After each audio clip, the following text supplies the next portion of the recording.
48 ಕರ್ಮ ಪ್ರಕೃತಿಗಳು ಭಾಗ 4. ಶ್ರೀ ಋಷಭನಾಥರಿಂದ ವರ್ಧಮಾನರವರೆಗೆ 24 ತೀರ್ಥಂಕರರಿಗೆ ಜಯವಾಗಲಿ. ನನ್ನ ಸಮಸ್ತ ಗುರುಗಳಿಗೆ ಜಯವಾಗಲಿ. 148 ಕರ್ಮ ಪ್ರಕೃತಿಗಳನ್ನು ಭಾಗ 4ರಲ್ಲಿ ಕೇಳ್ತಾ ಇದ್ದೀರಿ. ಈಗ ನಿನ್ನೆವರೆಗೆ ನಿಮಗೆ ಜ್ಞಾನಾವರಣೆಯ ಕರ್ಮ ಮತ್ತು ಅದರ ಭೇದಗಳು 5 ಅದನ್ನು ಹೇಳಿದ್ದಾಗಿತ್ತು. ಇನ್ನು ಮುಂದೆ ದರ್ಶನಾವರಣೆಯ ಕರ್ಮದ ಬಗ್ಗೆ ಹೇಳಲಾಗುತ್ತದೆ. ಪ್ರಾರಂಭ. ಪ್ರಶ್ನೆ 53. ದರ್ಶನಾವರಣೆಯ ಕರ್ಮದ ಭೇದಗಳು ಎಷ್ಟು ಮತ್ತು ಯಾವುವು? ಉತ್ತರ: ಇದರದ್ದು 9 ಭೇದಗಳು ಇದಾವೆ. 1. ಚಕ್ಷು ದರ್ಶನಾವರಣೀಯ ಕರ್ಮ. 2. ಅಚಕ್ಷು ದರ್ಶನಾವರಣೀಯ ಕರ್ಮ. 3. ಅವಧಿ ದರ್ಶನಾವರಣೀಯ ಕರ್ಮ. 4. ಕೇವಲ ದರ್ಶನಾವರಣೀಯ ಕರ್ಮ. 5. ನಿದ್ರಾ. 6. ನಿದ್ರಾ ನಿದ್ರಾ. 7. ಪ್ರಚಲ. 8. ಪ್ರಚಲ ಪ್ರಚಲ. 9. ಸ್ಥಾನಗೃದ್ಧಿ. ಪ್ರಶ್ನೆ 54. ಚಕ್ಷು ದರ್ಶನಾವರಣೀಯ ಕರ್ಮ ಎಂದರೇನು? ಇಲ್ಲಿ ನೋಡಿ, ಈಗ ನಿಮಗೆ ದರ್ಶನಾವರಣೆಯ ಕರ್ಮ ಒಟ್ಟು ಈಗ 9 ಭೇದಗಳನ್ನು ಹೇಳಿದ್ದಲ್ವಾ? ಅದರಲ್ಲಿ ನೋಡ್ರಿ, ಇಲ್ಲಿ 9ರಲ್ಲಿ ಇದು 1ನೇ ಭೇದ. ಇನ್ನು ಒಟ್ಟು ಕರ್ಮ ಪ್ರಕೃತಿಗಳು 148 ಅಲ್ಲವೇ? ಅದರಲ್ಲಿ ಇದು 6ನೇದು. ಯಾಕೆಂತಂದ್ರೆ ಜ್ಞಾನಾವರಣೆಯದ್ದು 5 ಭೇದಗಳನ್ನ ನಿನ್ನೆ ಹೇಳಿ ಆಗಿದೆ ಅಲ್ವಾ? ಈಗ ಹಾಗಿದ್ರೆ ಉತ್ತರವನ್ನ ಕೇಳ್ರಿ. ಚಕ್ಷು ಅಂದ್ರೆ ಕಣ್ಣು, ಇಂದ್ರಿಯದ ಮೂಲಕ ಉಂಟಾಗುವ ವಸ್ತು ಅಂದರೆ ಅಥವಾ ಪದಾರ್ಥದ ಸಾಮಾನ್ಯ ಪ್ರತಿಭಾಸದ ಮೇಲೆ ಆವರಣ ಹಾಕುವ ಕರ್ಮ ಚಕ್ಷು ದರ್ಶನಾವರಣೀಯ ಕರ್ಮ ಇದೆ. ಪ್ರಶ್ನೆ 55. ಅಚಕ್ಷು ದರ್ಶನಾವರಣೀಯ ಕರ್ಮ ಎಂದರೆ ಏನು? ಇದೀಗ ನೋಡ್ರಿ, ಇದು ದರ್ಶನಾವರಣೆಯ ಕರ್ಮದ್ದು 9 ಭೇದ ಇದ್ವಲ್ಲಪ್ಪ, ಅದರಲ್ಲಿ ಇದು 2ನೇದೀಗ. ಒಟ್ಟು ಕರ್ಮ ಪ್ರಕೃತಿಗಳು 148 ಇದಾವಲ್ಲ, ಅದರಲ್ಲಿ ಇದು 7ನೇದು. ಉತ್ತರ: ಚಕ್ಷು ಇಂದ್ರಿಯವನ್ನು ಬಿಟ್ಟು ಉಳಿದ 4 ಇಂದ್ರಿಯಗಳು ಮತ್ತು ಮನಸ್ಸಿನ ಮೂಲಕ ಉಂಟಾಗುವ ಜ್ಞಾನದ ಮೊದಲು ಆಗುವ ಸಾಮಾನ್ಯ ಪ್ರತಿಭಾಸ ಅಚಕ್ಷು ದರ್ಶನ ಇದೆ. ಅದರ ಮೇಲೆ ಆವರಣ ಮಾಡುವ ಕರ್ಮ ಅಚಕ್ಷು ದರ್ಶನಾವರಣೀಯ ಕರ್ಮ ಇದೆ. ಪ್ರಶ್ನೆ 56. ಅವಧಿ ದರ್ಶನಾವರಣೀಯ ಕರ್ಮ ಎಂದರೆ ಏನು? ಇಲ್ಲಿ ನೋಡಿ, ಈಗ ದರ್ಶನಾವರಣೀಯ ಕರ್ಮ ಒಟ್ಟು 9ರಲ್ಲಿ ಇದು 3ನೇ ಭೇದ ಮತ್ತು ಒಟ್ಟು ಕರ್ಮ 148ರಲ್ಲಿ 8ನೇ ವಿಷಯ. ಉತ್ತರ: ಅವಧಿ ಜ್ಞಾನವಾಗುವ ಮೊದಲು ಯಾವ ರೂಪಿ ಪದಾರ್ಥಗಳ ಸಾಮಾನ್ಯ ಪ್ರತಿಭಾಸವಾಗುವುದೋ ಅದನ್ನು ಅವಧಿ ದರ್ಶನ ಎನ್ನುವರು. ಇದರ ಮೇಲೆ ಆವರಣವನ್ನು ಉಂಟು ಮಾಡುವ ಕರ್ಮ ಅವಧಿ ದರ್ಶನಾವರಣೀಯ ಕರ್ಮ ಇದೆ. ಪ್ರಶ್ನೆ 57. ಕೇವಲ ದರ್ಶನಾವರಣೀಯ ಕರ್ಮ ಎಂದರೆ ಏನು?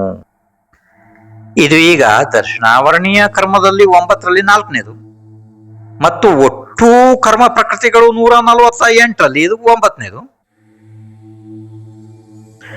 ಉತ್ತರ: ಮೂರ್ತಿಕ ಮತ್ತು ಅಮೂರ್ತಿಕ,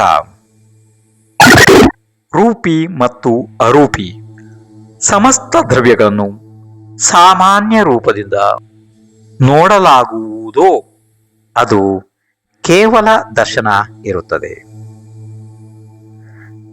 ಇದು ಕೇವಲ ಜ್ಞಾನದ ಜೊತೆಯಲ್ಲೇ, ಅಂದರೆ ಯುಗಪತ್ ಆಗುತ್ತದೆ. ಇದರ ಮೇಲೆ ಆವರಣ ಹಾಕುವ ಕರ್ಮ ಕೇವಲ ದರ್ಶನಾವರಣೀಯ ಕರ್ಮ ಇದೆ. ಪ್ರಶ್ನೆ 58. ನಿದ್ರಾ ದರ್ಶನಾವರಣೀಯ ಕರ್ಮ ಎಂದರೆ ಏನು? ಈಗ ಇದು ದರ್ಶನಾವರಣೆ ಕರ್ಮ 9ರಲ್ಲಿ 5ನೇದು, ಒಟ್ಟು ಕರ್ಮ ಪ್ರಕೃತಿ 148ರಲ್ಲಿ 10ನೇದು. ಉತ್ತರ: ಪರಿಶ್ರಮದಿಂದ ಆದಂತಹ ದಣಿವನ್ನು ನಿವಾರಿಸಿಕೊಳ್ಳಲು ವಿಶ್ರಾಂತಿ ಪಡೆಯುವುದು ನಿದ್ರೆ ಇದೆ.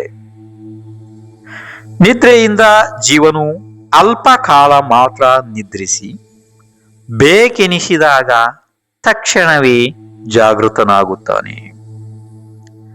ಈ ನಿದ್ರೆಯ ಕಾರಣ ನಿದ್ರಾ ದರ್ಶನಾವರಣೀಯ ಕರ್ಮ ಇದೆ. ಪ್ರಶ್ನೆ 59. ನಿದ್ರಾ ದರ್ಶನಾವರಣೀಯ ಕರ್ಮ ಎಂದರೆ ಏನು?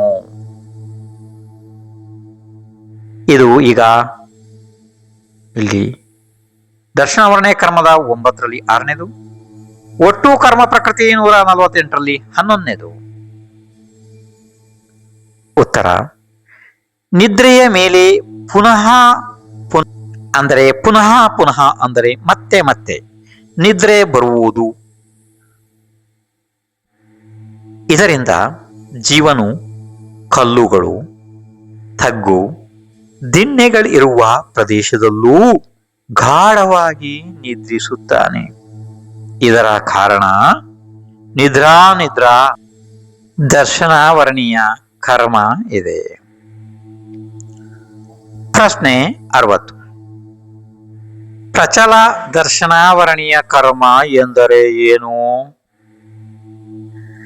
ಇದು ದರ್ಶನಾವರಣೀಯ ಕರ್ಮ 9ರಲ್ಲಿ 7ನೇದು, ಒಟ್ಟು ಕರ್ಮ ಪ್ರಕೃತಿ 148ರಲ್ಲಿ 12ನೇದು. ಉತ್ತರ: ಶೋಕ, ಶ್ರಮ, ಮದದ ಕಾರಣದಿಂದ ಮತ್ತು ಕುಳಿತಲ್ಲಿಯೇ ಜೀವದ ಕಣ್ಣುಗಳು ವಿಕ್ರಿಯ ರೀತಿ ಕಾಣುತ್ತವೆ. ಈ ರೀತಿಯ ಕ್ರಿಯೆ ಆತ್ಮನನ್ನು ಚಲಾಯಮಾನನನ್ನಾಗಿ ಮಾಡುತ್ತದೆ. ಇದು ಪ್ರಚಲ ದರ್ಶನಾವರಣೀಯ ಕರ್ಮ ಇದೆ. ಪ್ರಶ್ನೆ 61. ಪ್ರಚಲ ದರ್ಶನಾವರಣೀಯ ಕರ್ಮ ಎಂದರೆ ಏನು? ಇದು ದರ್ಶನಾವರಣೀಯ ಕರ್ಮ 9ರಲ್ಲಿ 8ನೇದು, ಒಟ್ಟು ಕರ್ಮ 148ರಲ್ಲಿ 13ನೇದು. ಉತ್ತರ: ಪ್ರಚಲದ ಪುನರಾವೃತ್ತಿಯೇ ಪ್ರಚಲ ಇದೆ. ಇದರ ತೀವ್ರ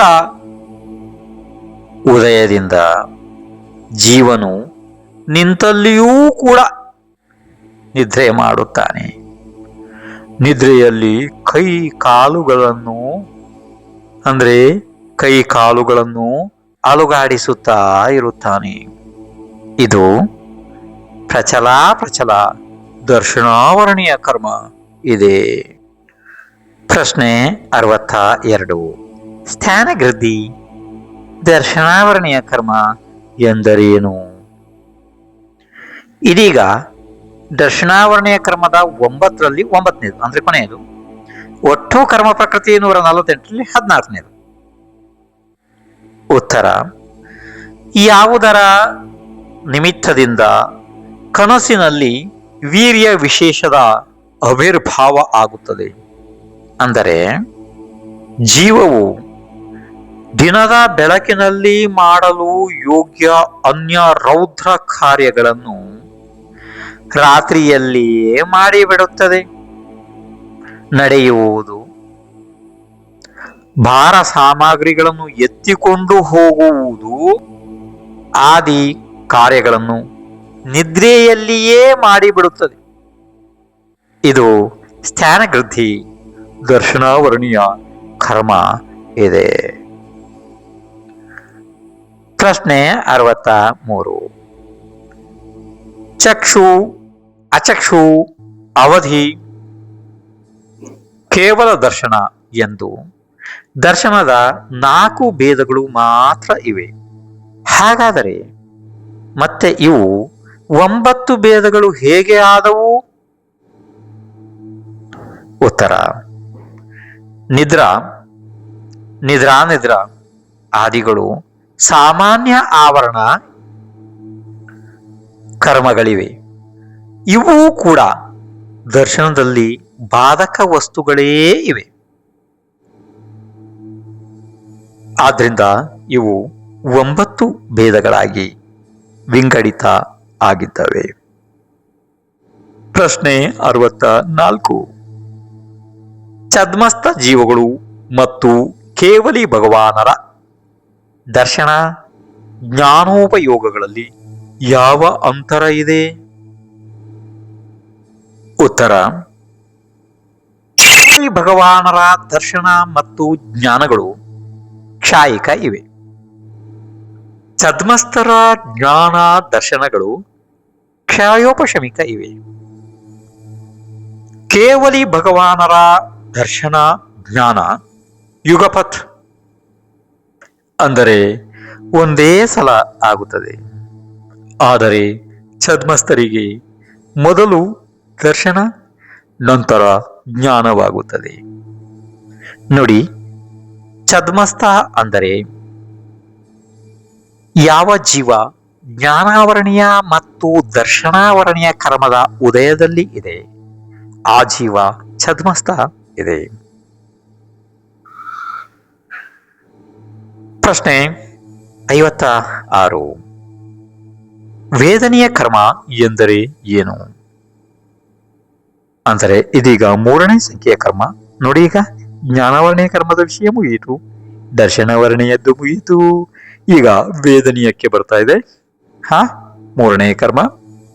ಉತ್ತರ: ಯಾವ ಕರ್ಮವು ಸಂಸಾರಿ ಜೀವನಿಗೆ ಸುಖ ದುಃಖಗಳ ವೇದನೆ ಅಂದರೆ ಅನುಭವ ಮಾಡಿಸುತ್ತದೆಯೋ ಅದು ವೇದನೀಯ ಕರ್ಮ ಇದೆ. ಪ್ರಶ್ನೆ 66. ಸಾಥಾ ವೇದನೀಯ ಕರ್ಮ ಎಂದರೆ ಏನು? ಈಗ ನೋಡ್ರಿ, ವೇದನೀಯ ಕರ್ಮದ್ದು ಕೇವಲ 2 ವೇದಗಳು ಮಾತ್ರ ಇದ್ದಾವೆ. ಆದ್ರಿಂದ ಇಲ್ಲಿ ನೋಡಿ, 2ರಲ್ಲಿ 1 ನಡೀತಾ ಇದೆ ಮತ್ತು ಒಟ್ಟು ಕರ್ಮ ಪ್ರಕೃತಿಗಳು 148, ಅದರಲ್ಲಿ 15 ವಿಷಯ ನಡೀತಾ ಇದೆ. ಯಾಕೆಂದ್ರೆ ನಿಮಗೆ 5 ಜ್ಞಾನಾವರಣೆಯದ್ದು ಹೇಳಿ ಆಯ್ತು ಅಲ್ವಾ, 9 ದರ್ಶನಾವರಣೆಯದ್ದು ಹೇಳಿ ಆಯ್ತು. ಆವಾಗ ಅವು 14 ಆದವು. ಈಗ ಇದು ವಿಷಯ 15 ನಡೀತಾ ಇದೆ ಅಲ್ವಾ, ಗೊತ್ತಾಗ್ತಾ ಇದೆಯಲ್ಲ? ಉತ್ತರ: ಯಾವ ಕರ್ಮದ ಉದಯದಿಂದ ಜೀವನಿಗೆ ಶಾರೀರಿಕ ಮತ್ತು ಮಾನಸಿಕ ಸುಖದ ಪ್ರಾಪ್ತಿ ಆಗುವುದೋ ಅದು ಸಾಥಾ ವೇದನೀಯ ಕರ್ಮ ಇದೆ. ಪ್ರಶ್ನೆ 67. ಸಾಥಾ ವೇದನೀಯ ಕರ್ಮ ಬಂಧ ಆಗಲು ಕಾರಣಗಳು ಏನು? ಉತ್ತರ: ಜೀವಗಳ ಮೇಲೆ ದಯೆ ಮಾಡುವುದು, ದಾನ ಮಾಡುವುದು, ಸಂಯಮ ಪಾಲನೆ, ಕಡಿಮೆ ಲೋಭ, ವಾತ್ಸಲ್ಯ ಭಾವ, ಸೇವೆ ಮಾಡುವುದು, ವ್ರತಗಳ ಪಾಲನೆ, ಕ್ಷಮಾಭಾವ, ಸಮಾಧಾನ ಆದಿ ಅನೇಕ ಕಾರ್ಯಗಳಿಂದ ಸಾಥಾ ವೇದನೀಯ ಕರ್ಮದ ಬಂಧ ಆಗುತ್ತದೆ. ಪ್ರಶ್ನೆ 68. ಅಸಾಥಾ ವೇದನೀಯ ಕರ್ಮ ಎಂದರೆ ಏನು? ಈಗ ವೇದನೀಯ ಕರ್ಮ 2ರಲ್ಲಿ ಇದು 2ನೇದು ಕೊನೆಯದು. ಒಟ್ಟು ಕರ್ಮ ಪ್ರಕೃತಿ 148ರಲ್ಲಿ 16ನೇದು. ಉತ್ತರ: ಯಾವ ಕರ್ಮದ ಉದಯದಿಂದ ಜೀವನಿಗೆ ಶಾರೀರಿಕ ಮತ್ತು ಮಾನಸಿಕ ದುಃಖದ ಅನುಭವ ಆಗುವುದೋ ಅದು ಅಸಾಥಾ ವೇದನೀಯ ಕರ್ಮ ಇದೆ. ಪ್ರಶ್ನೆ 69. ಅಸಾಥಾ ವೇದನೀಯ ಕರ್ಮ ಬಂಧದ ಕಾರಣ ಏನು? ಉತ್ತರ: ಅಳುವುದು, ದುಃಖ ಮಾಡುವುದು, ಶೋಕ ಮಾಡುವುದು, ಆಕ್ರಾಂದನ, ಸಂತಾಪ, ಸಂಕ್ಲೇಶ ಪರಿಣಾಮ, ಜೀವಗಳ ಘಾತ ಮಾಡುವುದು, ಅವುಗಳನ್ನು ಬಂಧನದಲ್ಲಿ ಇಡುವುದು, ಅತಿ ಆರಂಭ, ಅತೀ ಪರಿಗ್ರಹ, ಮನ ವಚನ ಕಾಯಗಳ ಕುಟಿಲತೆ, ಅನರ್ಥದಂಡ,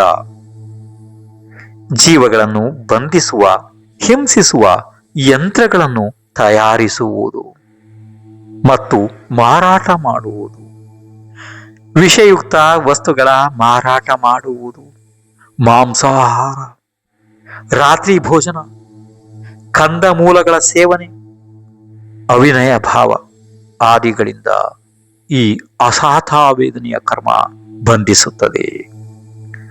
ಈಗ ನೋಡಿ, ಜ್ಞಾನಾವರಣೀಯದ ವಿಷಯ ಮುಗಿತು, ದರ್ಶನಾವರಣೆಯದ್ದು ಮುಗಿತು, ವೇದನೆಯದ್ದು ಮುಗಿತು. ಈಗ 4ನೇ ಕರ್ಮ ಮೋಹನೀಯ. ಪ್ರಶ್ನೆ 70. ಮೋಹನೀಯ ಕರ್ಮ ಎಂದರೆ ಏನು? ಉತ್ತರ: ಜೀವದಲ್ಲಿ ಮೋಹ, ರಾಗ, ದ್ವೇಷ ಆದಿ ವಿಕಾರ ರೂಪದ ಪರಿಣಾಮಗಳು ಆಗುವಲ್ಲಿ ಯಾವ ಕರ್ಮವು ನಿಮಿತ್ತವಾಗುವುದೋ ಅದು ಮೋಹನೀಯ ಕರ್ಮ ಇದೆ. ಅಥವಾ ಆತ್ಮನ ಸಮ್ಯಕ್ತ್ವ ಮತ್ತು ಚಾರಿತ್ರ್ಯವನ್ನು ಘಾತ ಮಾಡುವುದು, ಜೀವಕ್ಕೆ ಸ್ವಂತ ಹಿತ ಮತ್ತು ಅಹಿತದ ವಿವೇಕವಾಗದಂತೆಯೇ ಮಾಡುವುದು ಮೋಹನೀಯ ಕರ್ಮ ಇದೆ. ನೋಡಿ, ಈಗ ಒಂದ್ ಸ್ವಲ್ಪ ಮೋಹನೀಯ ಕರ್ಮವನ್ನ ಇಲ್ಲ ಅಂದ್ರೆ ತಿಳಿಯೋದಕ್ಕೆ ಸಾಧ್ಯನೇ ಇಲ್ಲ, ಆಗಲ್ಲ. ಅದು ಒಂದ್ ಸ್ವಲ್ಪ ಬಹಳ ಕಠಿಣ ಅನಿಸ್ತದೆ. ಅದಕ್ಕೋಸ್ಕರ ಈ ರೀತಿ ಮಾಡಲಾಗಿದೆ. ಇದನ್ನ ಸ್ವಲ್ಪ ನೀವು ಬಹಳ ಗಮನ ಇಟ್ಟು ನೋಡ್ಬೇಕಾಗ್ತದೆ. ಅಕಸ್ಮಾತ್ ನಿಮ್ಗೆ ಇದು ಅಕ್ಷರ ಸಣ್ಣ ಕಂಡ್ರೆ ಸ್ವಲ್ಪ ಜೂಮ್ ಮಾಡ್ಕೊಂಡು ಹೋಗ್ಕೊಡ್ರಿ, ಎಷ್ಟು ಬೇಕಾದ್ರೂ ಜೂಮ್ ಆಗುತ್ತೆ. ನೀವು ಅಲ್ಲೇ ಜೂಮ್ ಮಾಡ್ರಿ, ಬೇಕಾದಷ್ಟು ಜೂಮ್ ಆಗುತ್ತೆ. ಆಯ್ತಲ್ಲ, ಗೊತ್ತಾಗ್ತದೆ. ಮೊಬೈಲ್ ಜೂಮ್ ಮಾಡಕ್ ಗೊತ್ತಾಗುತ್ತಲ್ಲ ಸ್ಕ್ರೀನ್. ಈಗ ನೋಡ್ರಿ, ಇಲ್ಲಿ ಮೋಹನೀಯ ಕರ್ಮ ಇದು ನೋಡಿ. ಮೊದಲು ಅದು ಏನಾಯ್ತು ಅಂತಾರೆ, ಮೋಹನೀಯ ಕರ್ಮ ಏನಾಯ್ತು ಅಂತಂದ್ರೆ ನೋಡಿ, ಇಲ್ಲಿ ಈ ಕಡೆ ದರ್ಶನ ಮೋಹನೀಯ, ಚಾರಿತ್ರ್ಯ ಮೋಹನೀಯ, 2 ಭೇದ ಆಯ್ತು. ಅಂದ್ರೆ ಒಂದು ಮೋಹನೀಯದಲ್ಲಿ 2 ಭೇದ ಆಯ್ತು. ಅರ್ಥ ಆಯ್ತು? ಅದಾದ್ಮೇಲೆ ಈಗ ಮುಂದೆ ನೋಡೋಣ ಇನ್ನು ಸ್ವಲ್ಪ. ಇಲ್ಲಿ ನೋಡ್ರಿ, ಈ ದರ್ಶನ ಮೋಹನೀಯ ಇದೆಯಲ್ಲ, ಇದು ಬಂದು ಇಲ್ಲಿ 3 ಭೇದ ಆಯ್ತು. ದರ್ಶನ ಮೋಹನೀಯದ್ದು ಅದು ಯಾವ್ದಪ್ಪ? ಮಿಥ್ಯಾತ್ವ, ಸಮ್ಯಕ್ ಮಿಥ್ಯಾತ್ವ, ಸಮ್ಯಕ್ ಪ್ರಕೃತಿ. ಇನ್ನು ನೋಡ್ರಿ, ಇಲ್ಲಿ ಚಾರಿತ್ರ್ಯ ಮೋಹನೀಯ ಬಂತಲ್ಲ ಇಲ್ಲಿ. ಆ ಚಾರಿತ್ರ್ಯ ಮೋಹನೀಯದ್ದು 2 ಭೇದ ಆಯ್ತು. ಮೊದಲು ಒಂದು ಕಷಾಯ ಮೋಹನೀಯ, ಇನ್ನೊಂದು ಅಕಷಾಯ ಮೋಹನೀಯ. ಇದನ್ನ ನೋ ಕಷಾಯ ಅನ್ನುತ್ತಾರೆ, ಅದು ಮುಂದೆ ಹೇಳ್ತೀನಿ. ಅಷ್ಟೆಲ್ಲ ವಿಸ್ತಾರ ಇಲ್ಲಿ ಹೇಳೋದಕ್ಕಾಗಲ್ಲ.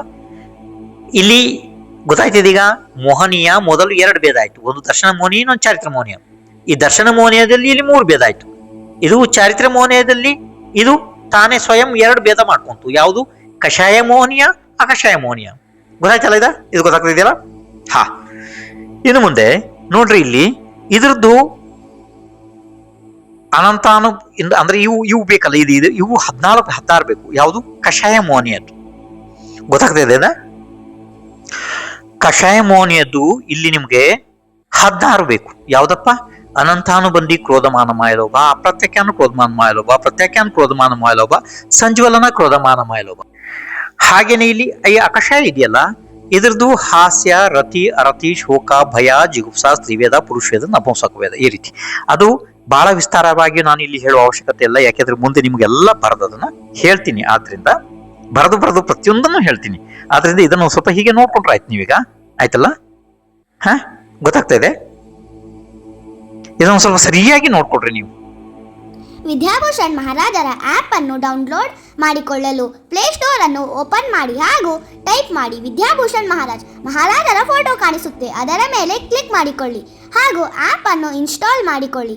ಹಾಗೂ ನಿಮಗೆ ಬೇಕಾದ ಶಾಸ್ತ್ರದ ಸ್ವಾಧ್ಯಾಯವನ್ನು ಆಡಿಯೋ ಮೂಲಕ ಕೇಳಿ ತಿಳಿದುಕೊಳ್ಳಿ. ಯೂಟ್ಯೂಬ್ ಚಾನಲ್ ಅನ್ನು ಸಬ್ಸ್ಕ್ರೈಬ್ ಮಾಡಿ, ಲೈಕ್ ಮತ್ತು ಶೇರ್ ಮಾಡಿ.